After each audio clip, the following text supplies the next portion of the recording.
Das große persönliche und geistige Treffen der alten Streiter und Kampfgenossen. Und vielleicht hat mancher unter ihnen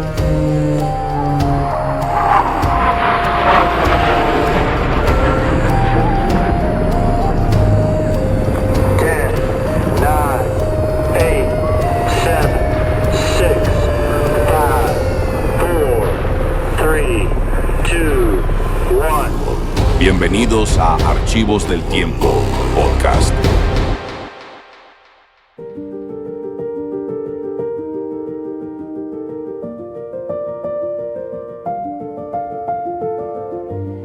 Hola, bienvenidos a un nuevo análisis exhaustivo.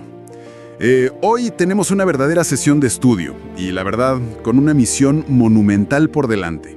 Así es, una misión que requiere que pongamos muchísima atención a los detalles. Exacto.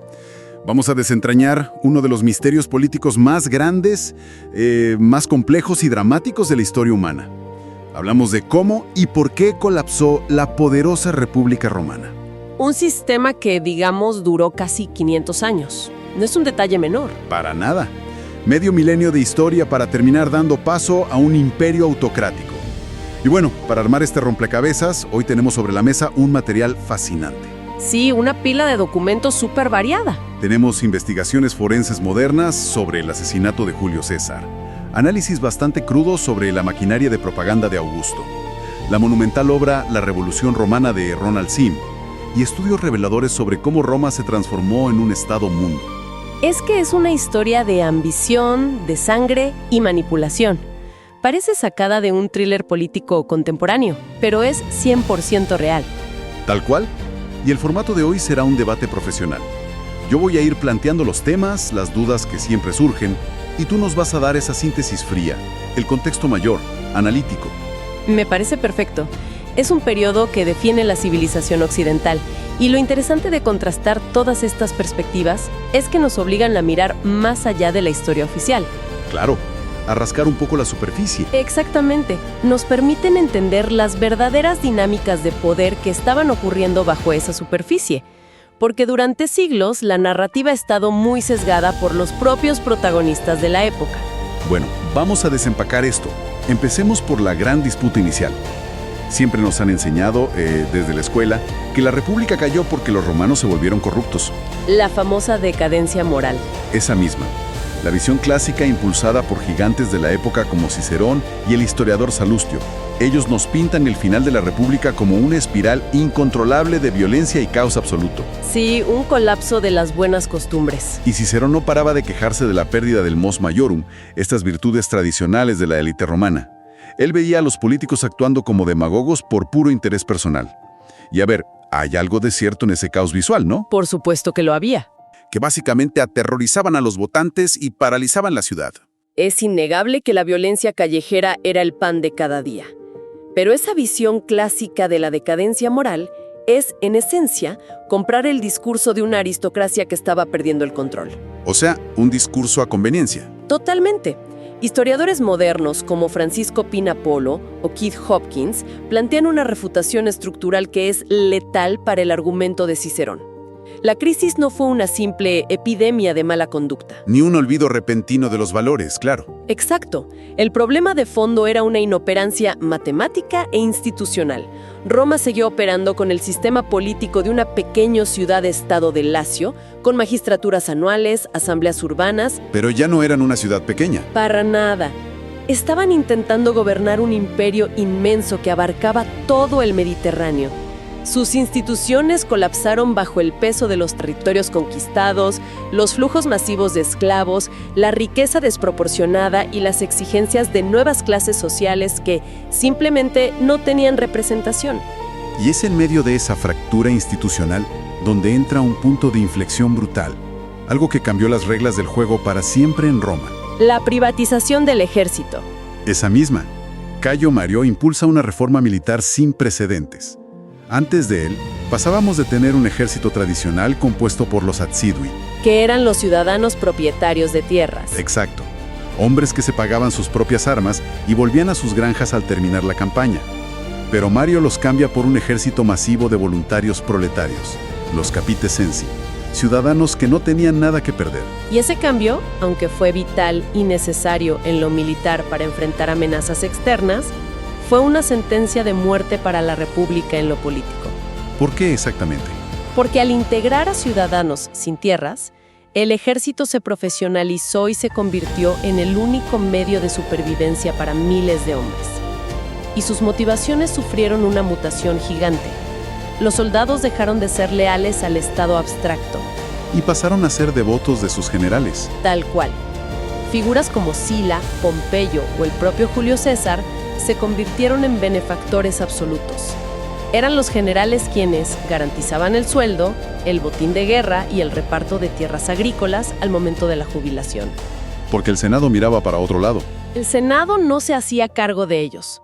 Así que el ejército de Roma se transformó en una suma de ejércitos privados.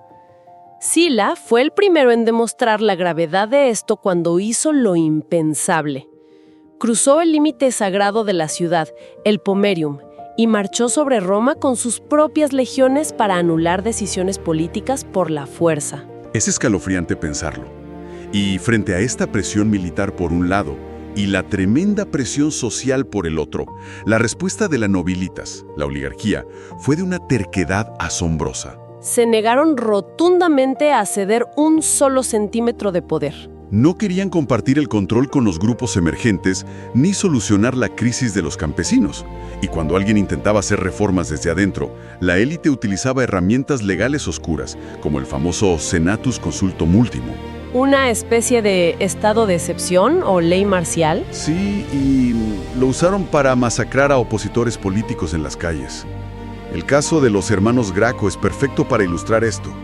Ellos solo buscaban reformas agrarias moderadas y terminaron asesinados a palos por los propios senadores.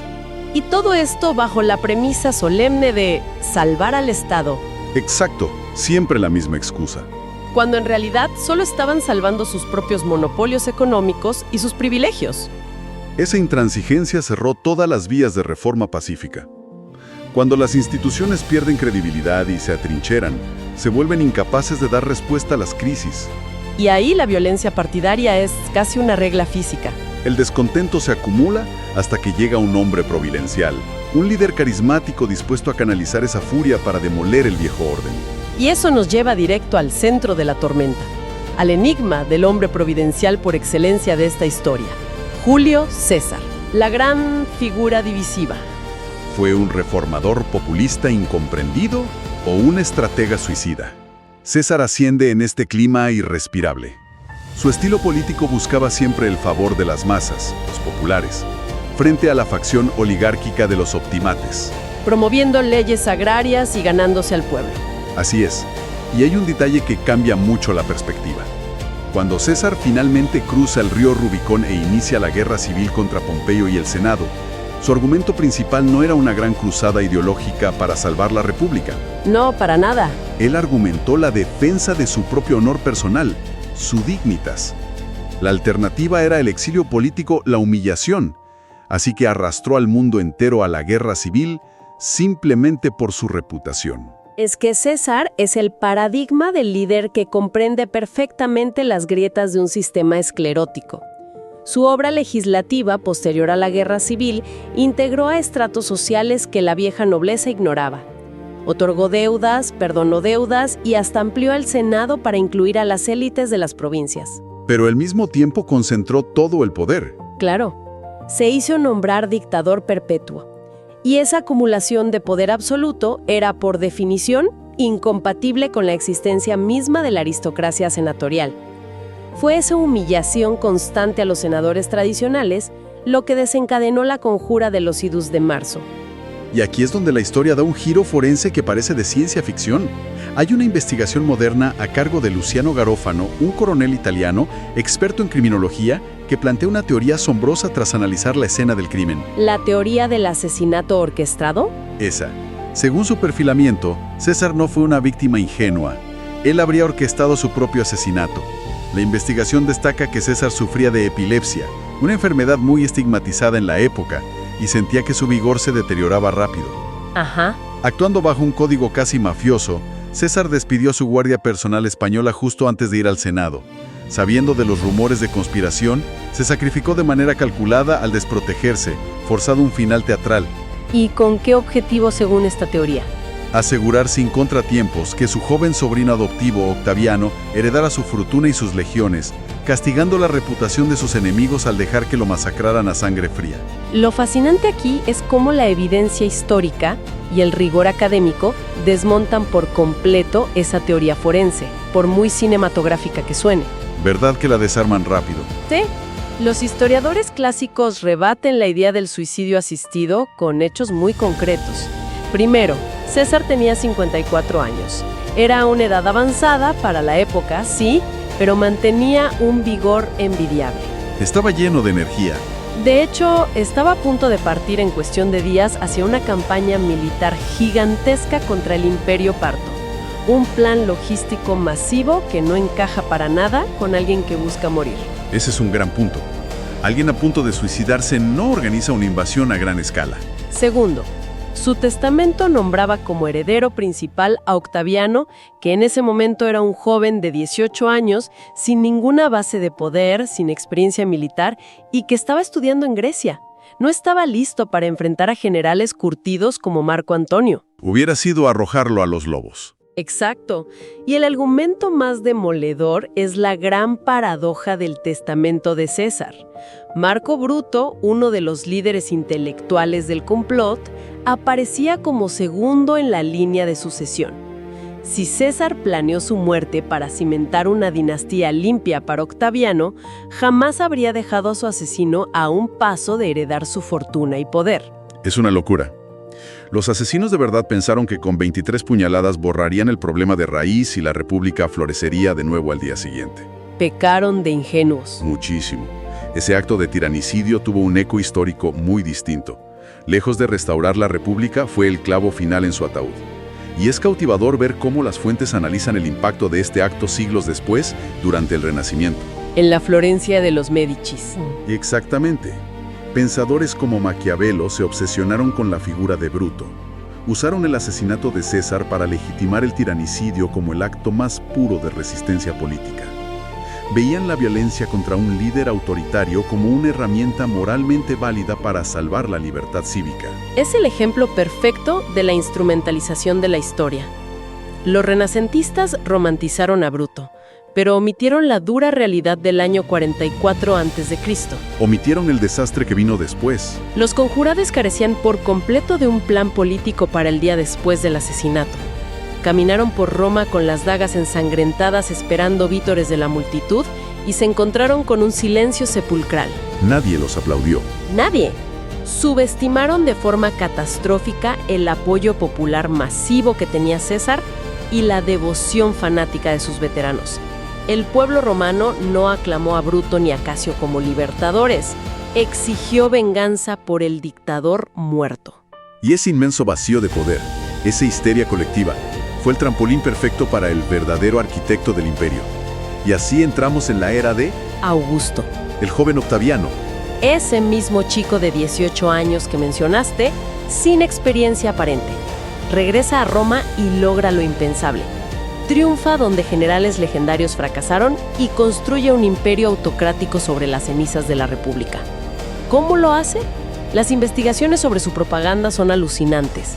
Es que el ascenso de Octaviano, que más tarde exigiría el título de Augusto, es una clase magistral inigualable de persuasión de masas, manipulación simbólica y pragmatismo sin escrúpulos. Construyó una maquinaria de propaganda a un nivel casi moderno. Un ejemplo brillante que mencionan las fuentes.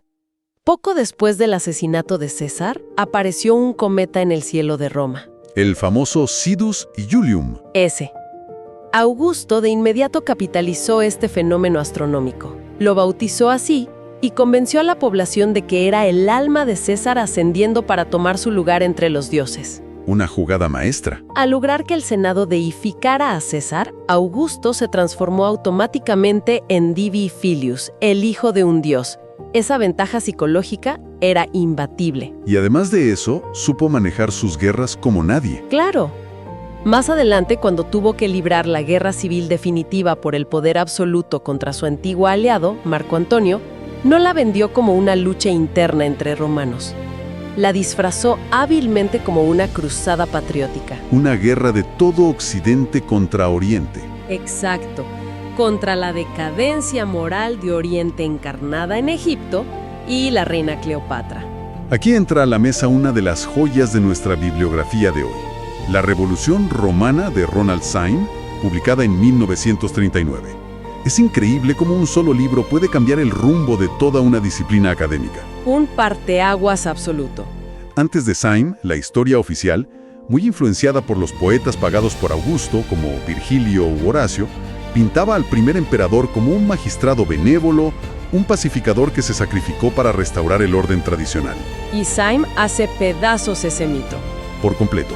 Analizando los movimientos de las grandes familias, expone a Augusto como un líder calculador, un camaleón político que jamás dudó en usar la extorsión, el soborno y las listas de proscripciones para asesinar a miles de opositores adinerados y confiscar sus bienes. Syme demuestra que Augusto no se apoyó en la vieja y digna nobleza senatorial.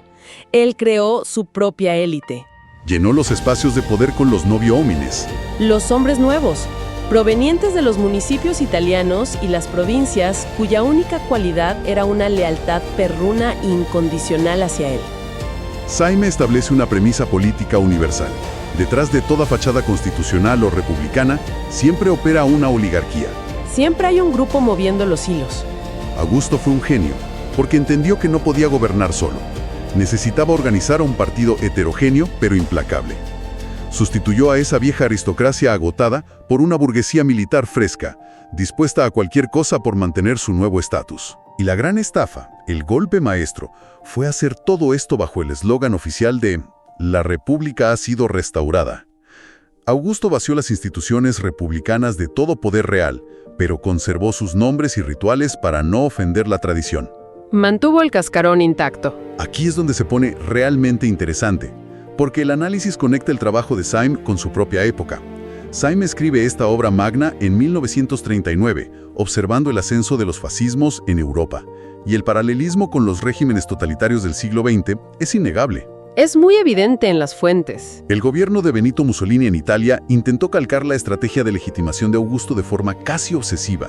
Mussolini promovió el culto de la romanidad, modificó la arquitectura de Roma demoliendo barrios enteros para desenterrar los foros antiguos y crear avenidas monumentales para sus desfiles. Ensalzó el mito de una edad de oro. Exacto, una edad de oro agraria y marcial. E incluso financió la gigantesca Mostra Augustia de la Romanidad para celebrar los 2000 años del nacimiento de Augusto, asociando su propia figura a la del emperador. Y es crucial aclarar de manera totalmente imparcial que al revisar estas fuentes no estamos juzgando ideologías modernas, ni tomando una postura política. Claro que no. Estamos analizando un patrón histórico innegable reportado en los textos. La forma en que los regímenes contemporáneos secuestran la historia antigua, instrumentalizan símbolos milenarios para revestir de legitimidad su propia concentración de poder en el presente. Es un mecanismo de supervivencia política fascinante. El fascismo italiano buscó en la imagen de los césares y en el paso firme de las legiones una justificación ancestral para sus aspiraciones imperiales en África y su represión interna. Y eso nos subraya una verdad ineludible. Que el relato del pasado es un arma política potentísima. Quien logra monopolizar la narrativa histórica y convencer al pueblo de que es el heredero legítimo de una gloria perdida, tiene la mitad del camino pavimentado hacia el control absoluto.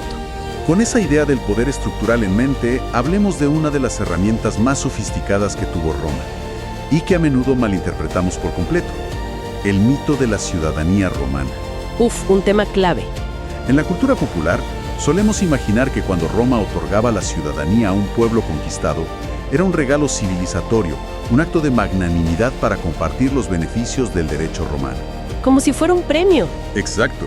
Sin embargo, investigaciones detalladas como las de Estela García Fernández muestran una realidad mucho más oscura. La ciudadanía fue, en muchas ocasiones, un arma de sumisión pura y dura. A veces se imponía la fuerza.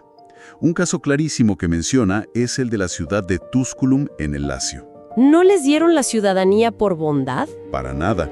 Se la impusieron para aniquilar su autonomía política, destruir sus instituciones locales y absorber sus recursos humanos para el ejército romano, eliminando así cualquier capacidad de resistencia en la región. Si conectamos esto con el panorama general de cómo Roma se convirtió en un Estado-mundo, entendemos que la civilización romana era una máquina devoradora de recursos sumamente pragmática. La ciudadanía no era un concepto romántico. Era una herramienta administrativa de control. Y el cenit de esta política se da siglos después, en el año 212, cuando el emperador Caracalla promulga la Constitutio Antoniniana. El edicto famoso. Este edicto otorgó la ciudadanía romana a la inmensa mayoría de los habitantes libres de todo el imperio, desde Britania hasta Siria. Pero esto no fue impulsado por un repentino ideal filosófico de igualdad universal. Fue por dinero, ¿verdad? Puramente financiero. Roma atravesaba una severa crisis financiera para mantener a sus ejércitos fronterizos. Existía un impuesto sobre las herencias y manumisiones que solo pagaban los ciudadanos romanos. Claro, al hacer a todos ciudadanos, todos pagan. Al convertir a millones de provinciales en ciudadanos de la noche a la mañana, Caracalla multiplicó de forma drástica su base fiscal. La expansión del Imperio Romano no es la historia de la propagación pacífica de la civilización, es la crónica de un Estado adaptando frenéticamente sus estructuras impositivas y militares para sostener un tamaño monstruoso y evitar el colapso. Entonces, ¿qué significa todo esto? Si juntamos las piezas de este rompecabezas histórico, la caída de la República y el nacimiento del Imperio dejan de ser una tragedia accidental impulsada por conspiradores en las sombras. Deja de ser una historia de buenos y malos. Vemos un proceso sistemático, un desgaste de décadas.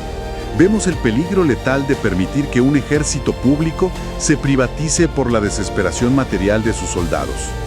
Vemos las consecuencias catastróficas de una élite gobernante tan encerrada en su propia burbuja de privilegios que prefiere destruir el sistema legal antes que ceder reformas mínimas a la población.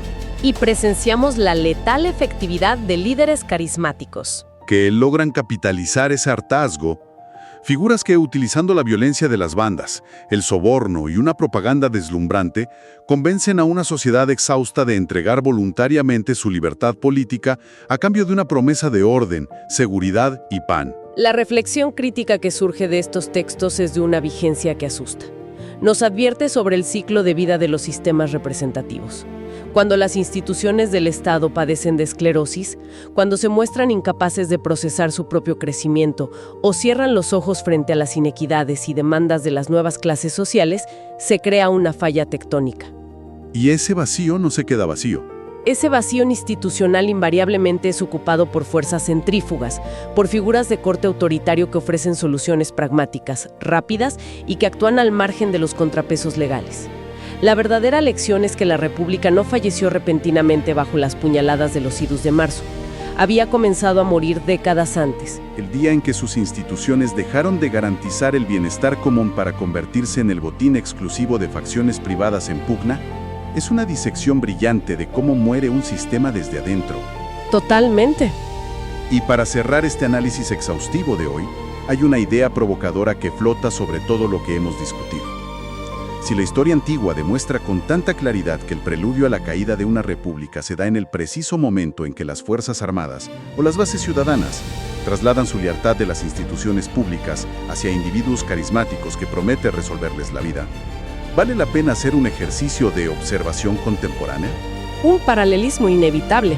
Cabría preguntarse de qué formas sutiles e invisibles las estructuras políticas y económicas actuales podrían estar cediendo sus responsabilidades fundamentales a entidades privadas gigantescas o a líderes mesiánicos que actúan por encima de las leyes. Para quienes nos escuchan, es posible cuestionarse si hoy mismo es posible identificar a los nuevos generales romanos, a los nuevos Julio Césares o Augustos, caminando por los pasillos del poder global, acumulando lealtades mientras prometen salvar el sistema que ellos mismos están desmantelando. Es una excelente reflexión para llevarse a casa. Es una invitación a mirar el presente con mucha, pero mucha atención. Ha sido un viaje histórico verdaderamente revelador. Muchísimas gracias por acompañarnos en este espacio y hasta el próximo análisis exhaustivo. Cada historia que recordamos mantiene viva la memoria del mundo. Nos reencontramos muy pronto.